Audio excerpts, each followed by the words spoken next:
Hey, hey, welcome back to the Living ABSD podcast. I'm your host, AB, short for ABSD. I use they, them pronouns. And I'm so thrilled and honored today to have my sweet friend Becca here in this space with me. We met at a women's retreat. And it's just been such an honor to get to see you and the unfolding of your light and just to witness your journey and story. And I'm really grateful to have you in this space and to get to share it with other people and the unique perspective that you hold.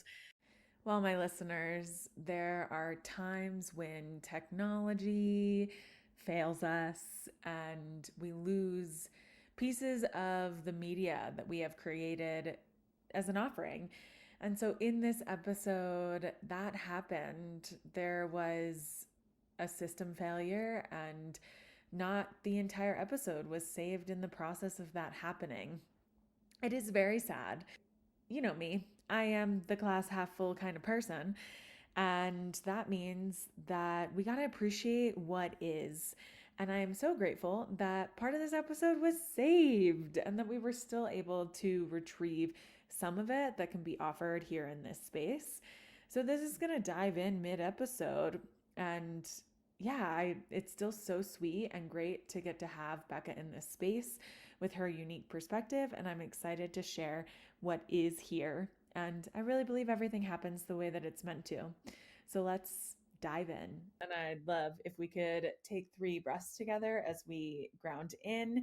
And for you listening, the invitation is to breathe with us, to close your eyes if that feels comfortable, as long as you're not driving. All right, cool. Let's breathe together.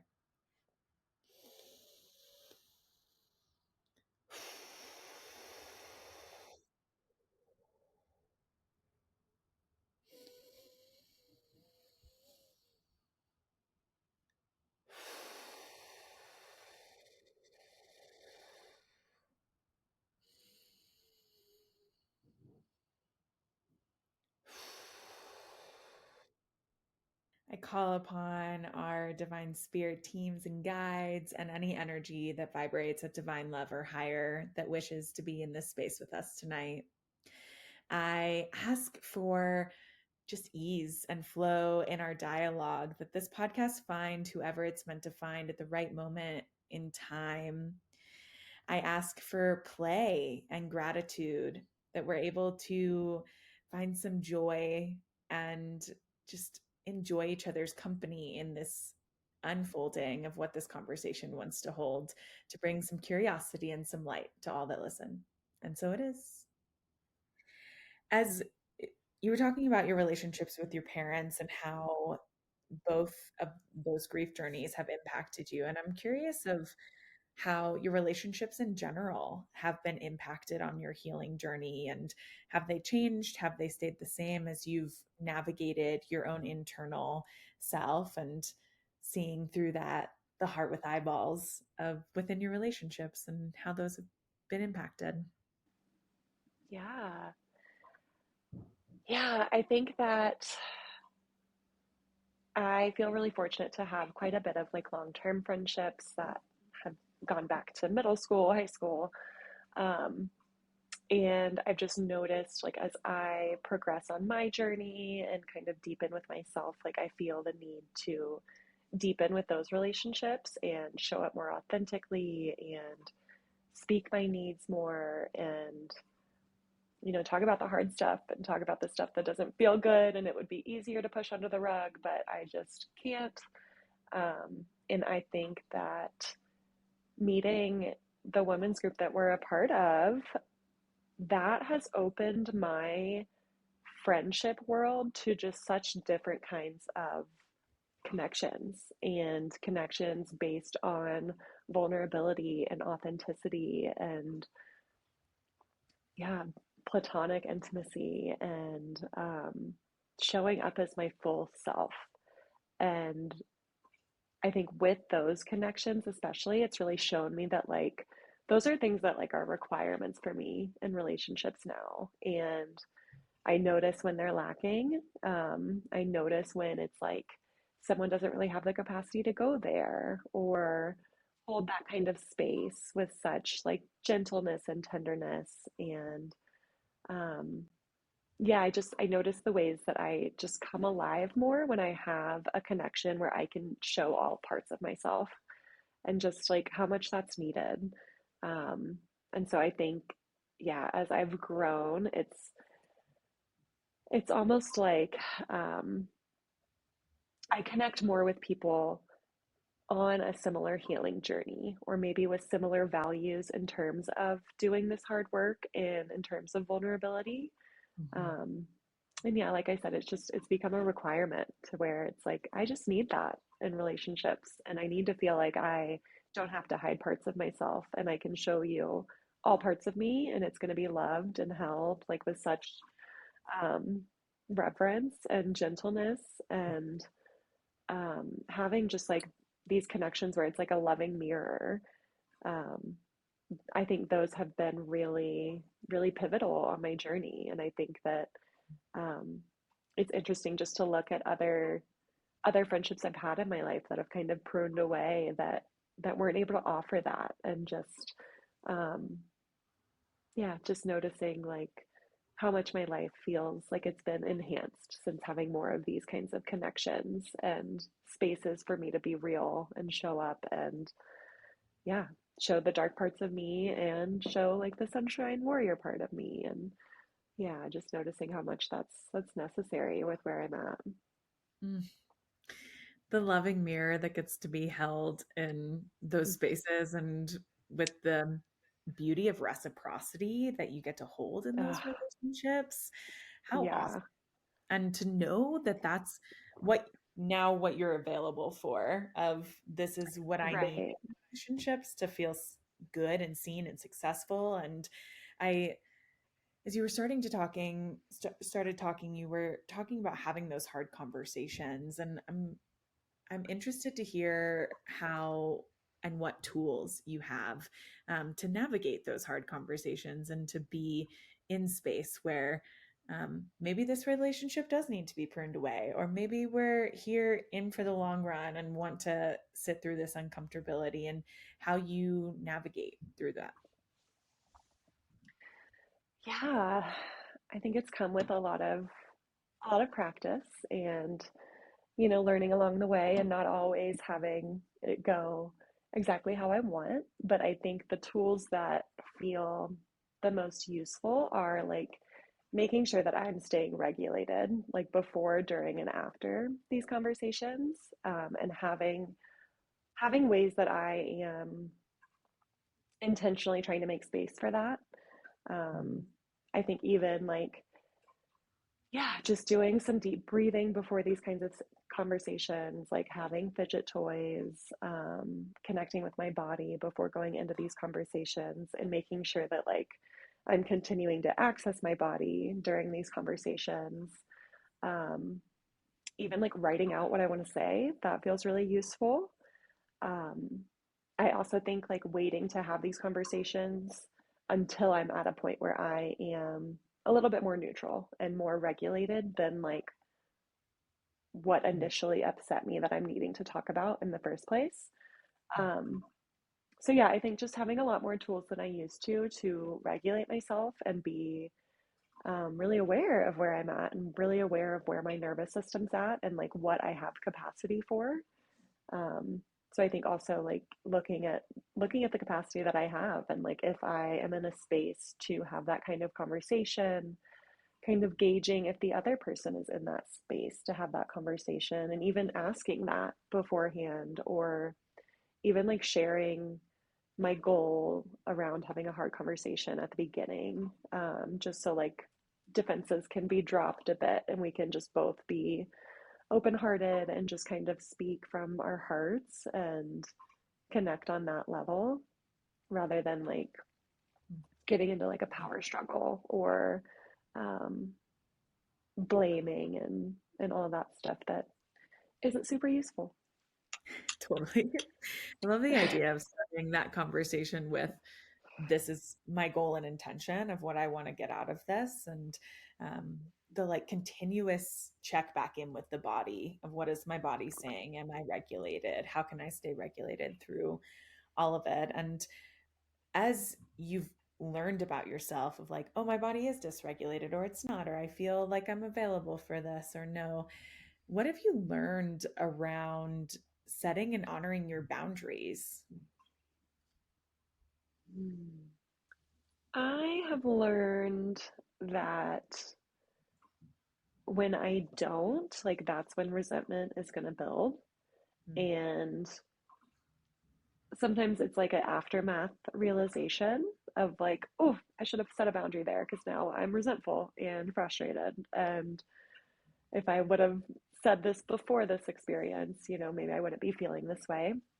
mm, Um, but I think setting my boundaries from a place of um,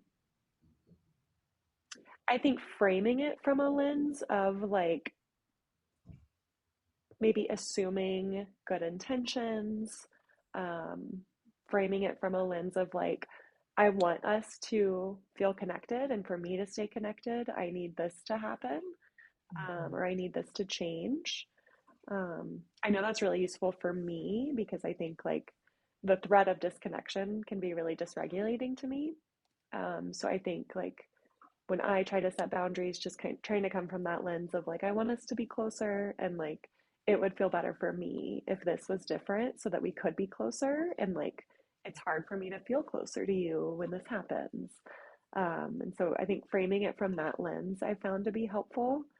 Um, and I think that might just also be from knowing like what feels helpful to me when someone sets a boundary with me and like what can come up for me when that's happening and just like the internal threats that go off or these like subconscious um, thoughts that might happen when that's happening and just like the fear of abandonment that can arise. So just trying to like frame it from I want to stay connected and I need this to change for that to happen. I found that to be a little bit more useful than maybe how I set boundaries in the past. mm. Feels really gentle. And I appreciate that when Mm. around boundaries of being able to approach it in that way of, I want this to be successful. And for me to feel that in this relationship, this is what I need. And I definitely can get a lot of those like, fear, help, what is happening? As I've learned Yeah. how to navigate boundaries in my body and with other people of how do I keep myself safe. And I would love to hear about what your relationship with fear is like. Hmm. Another big question. Um, Fear. I think it ebbs and flows. I think that there are certain kinds of fears that feel stickier than other fears. So, for instance, like a fear of abandonment or a fear of um, financial insecurity. Those are really big ones that weigh heavy on me, that cause me to maybe spiral out a bit more than other kinds of fears.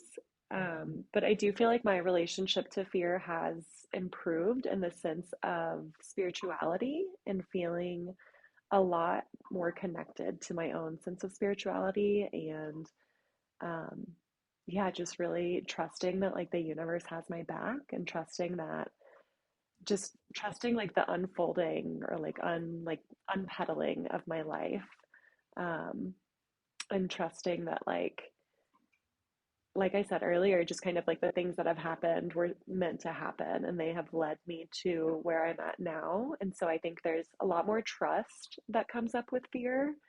Um, and not that it's like totally steady and constant and like I can handle fear in a great way every time. Because I feel like I'm currently grappling with some financial fear that like it's just challenging. But I think there's just a different kind of lens to it to where I do have trust in just the unfolding of my life and trust that like the universe is conspiring for my greatest good and trust that like I also have so much support in my life to help me through these fearful times. And so I think that feels a lot more comforting when experiencing fear, when that used to not really be the case, there used to not be as much trust or not as much of a relationship to spirituality like there is with me now. Hmm. hell yeah, the universe is conspiring in your favor and as always Hell yeah. is supporting you in that. And there's so much power in being able to have that trust now and to hold it even with fear being around. And it that feels like a victory in and of itself of being able to Mhm. know that so much trust has been created around the unknowns and the fearful gaps of especially around finances and having the fear of am I going to be able to provide for myself, am I not, and how is this all going to work out, and just like universe, I don't need to know the how, but I know it's going to work out because you got my back, and trusting that in Mhm. a new sense in your life, that's it makes a world of a difference. And having that like in your feeling it in your body, and like I said, it feels like a victory. And I would love to hear more about your Mhm. victories and small or large, and what these moments have taught you. And um, yeah, just to celebrate a little bit of retrospectively looking back and seeing how far you've come. Yeah. I'll share one really big victory from yesterday.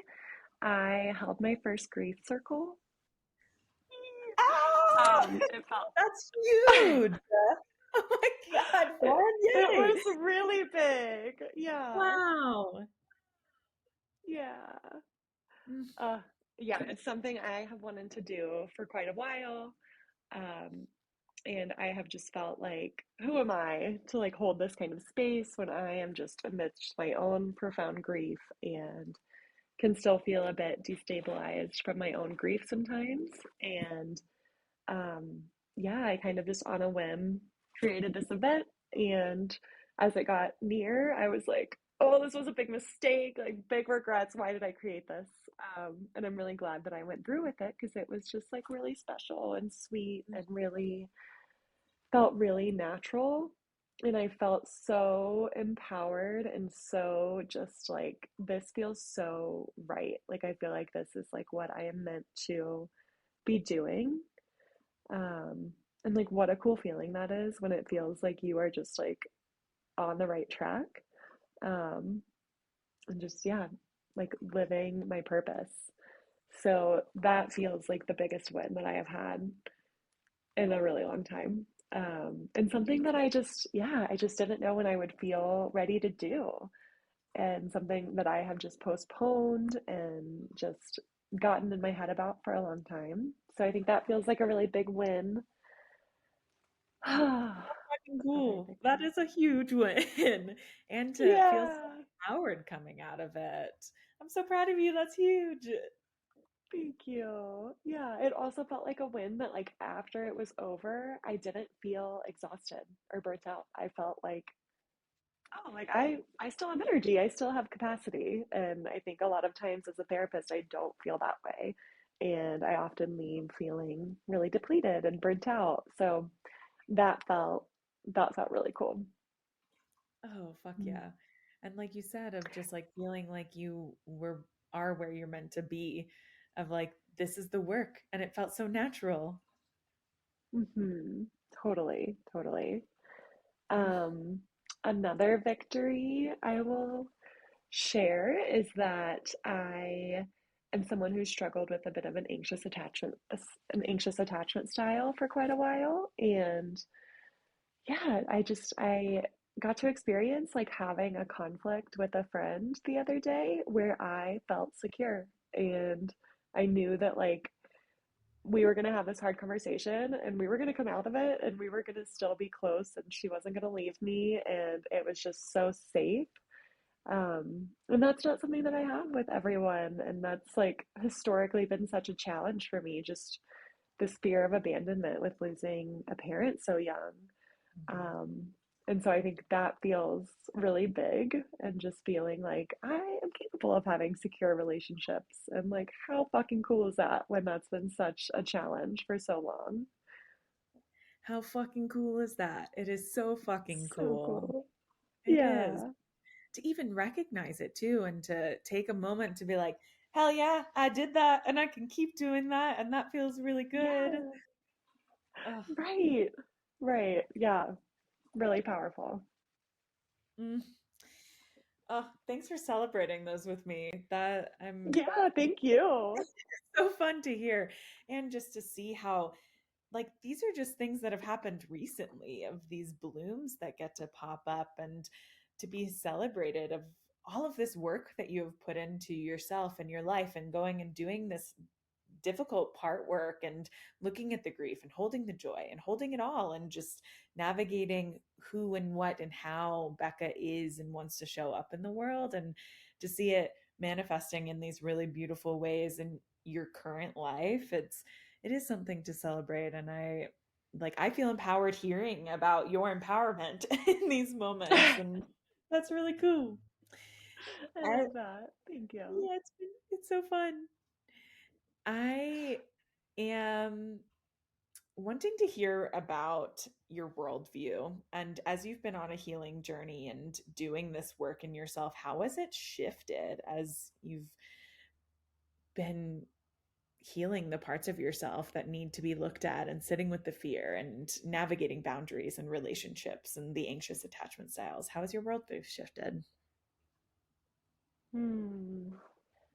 I think it has shifted from like a scarcity mindset to more of an abundant mindset. Mm, Um, I think that it's like my worldview has shifted in the sense of like looking at people through a new lens and being able to give people a lot of grace for wherever they're at. mm, Um, and I think parts work has shifted a lot for me in terms of being able to look at myself and look at other people as having like no bad parts, and like these ideas that like we have all these protector parts that are trying to get love in maybe like unloving ways. But just that like yeah, just a lot of grace for people and a lot of grace for wherever they're at on their journey, and being able to see that like some of these behaviors, like it's not all of them. They are not just this one bad thing. Whereas I feel like in the past, like if someone did me wrong, or people who have, caused a lot of harm in my life, being able to not just see them as like all bad, and being able to see that like a part of them is bad and caused me harm, but not all of them. And being able to see people as generally good people, and that there is like a lot of light in the world, even when it's hard to feel that and see that in times like right now. mhm, But yeah, just really kind of trusting in the light more, and trusting in interconnectedness more. I think that's been a big piece, especially with psychedelics. And rather than kind of this like individualistic perception that I feel like America has, like just really seeing just like the interweb of everything and everyone, and all beings. And yeah, I think that's been a big shift in the way that I view life and view people and certain actions and certain perspectives. And I think it's just really expanded my perception of everything. mm.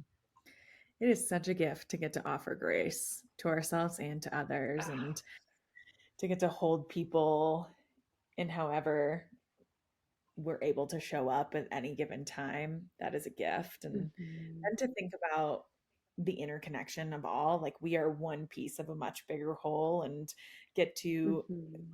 pluck a string here, and the harmonious string over there gets to sing too. And to get to see Yeah. that work in the power of mushrooms. I fucking love mushrooms. Oh, They can heal same. you, they can harm you, you can eat them, and I can't think of the fourth one right now. But I know there's a fourth one, but it's not in my mind. That's okay. I love that that has been a perception shift for you, of being able to like experience this interconnection with these beings that can heal us, and also with all beings, Mhm. the plants and the trees and the other humans, and we all get to be met with this love and restoration for the future. Because I think, like, we all just want what's best for ourselves. And if we can tune into that, then we can tune into realizing that we are one piece of a much bigger whole. And that when we care for ourselves, we're also caring for the collective. When we heal ourselves, we're healing the collective. And Mm. then we're able to zoom out of like, oh, I can actually help people too. And that's cool. That's where Right, right. mm, Yes, for sure. Yeah. Yeah, and that grace piece you mentioned, I feel like it's like when I can allow that in my life, like I'm also freeing myself from suffering and yeah. like freeing myself from just like holding on to resentments and holding on to like rigid perspectives of people. And yeah, just how much that like frees me up to also feel the interconnectedness of this person too. Mm-hmm. Makes me think of Mel Robbins' book, Let Them, and just Mhm. like giving the grace so that people can be allowed to be whatever they need to be in that moment.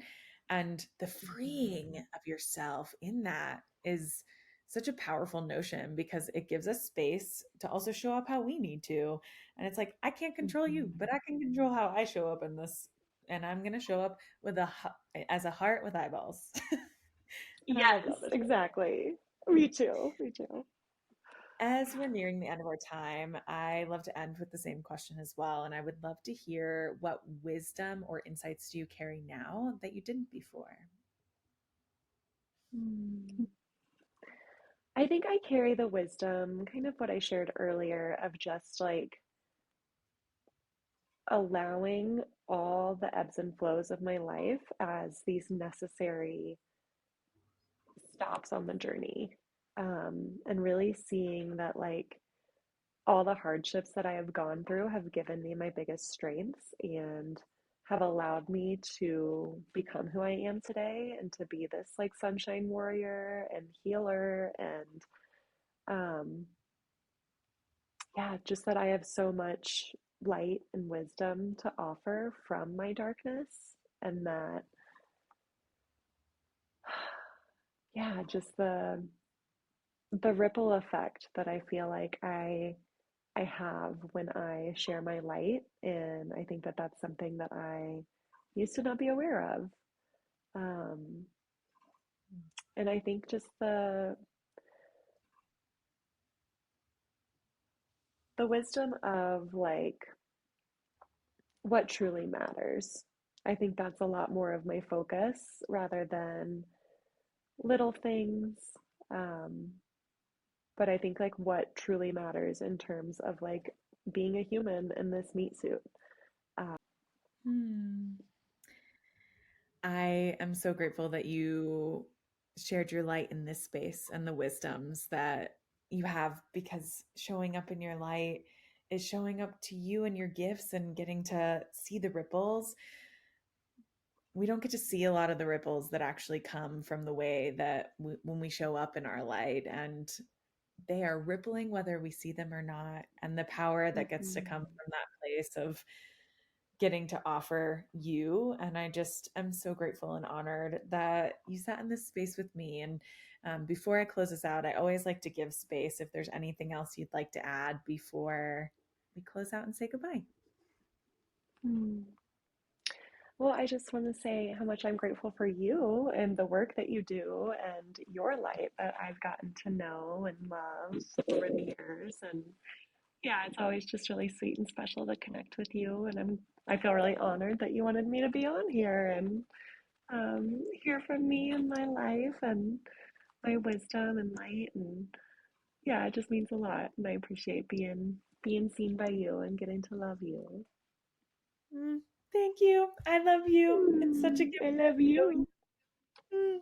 And as we close out this space, I love you so deeply, Becca. And it's such an honor. I keep saying that, but it really is to get to know you and to share your story and your unique perspective. And for all of you listening, I hope that this story helps bring some curiosity and you get to touch some of these things in your own life, whether that be in your parts or navigating in conversations or whatever you take as a nugget of wisdom or showing up to sunshine warrior self, and knowing that your light makes an impact and ripples that you can and can't see around you, and continuing to follow the thread as it unweaves and in the parts that are uncomfortable and the parts that are really joyous. And I love you all. Go out, love loudly, be your most authentic and beautiful self. The world needs you as you, with your unique thumbprint and the gifts that you have to offer. Till next time, bye. Bye. Love you.